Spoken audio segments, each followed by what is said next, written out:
विषय जो जिल्ह्यापुरता मर्यादित विषय आहे. सातारा जिल्ह्यात शिकून असतो ज्याच्या पुरुषी त्यांना सगळ्यांना शब्द देतो तुम्हाला, पालकमंत्र्यासोबत सुद्धा मिटिंग करून देतो.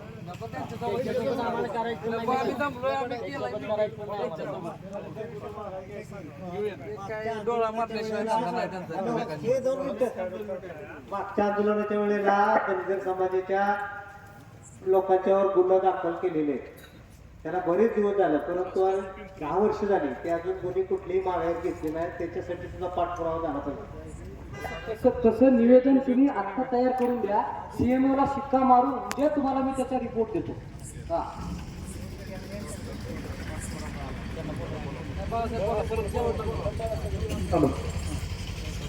किती झालं काय झालं, पालकमंत्री साहेबांची कलेक्टर ऑफिसला मिटिंग लावली होती. त्या मिटिंगमध्ये पालकमंत्री साहेबांनी आपल्याला शब्द दिला सर्व समाज बांधवांना. महाराष्ट्राची मी काय हमी घेत नाही, पण माझ्या सातारा जिल्ह्यात ज्या ज्या मेंढपाळावर गुन्हे दाखल आहेत किंवा आंदोलनावर जे गुन्हे दाखल आहेत ते मी SP साहेबांना तुमच्या सगळ्यांच्या समोर सांगतो की बाबा हे जे गुन्हे सर्व माघार घ्यावे किंवा निलंबित करावे अशी सूचना केली.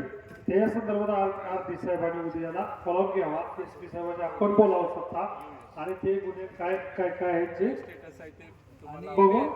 बरं काय बाळा एक विषय होता त्यात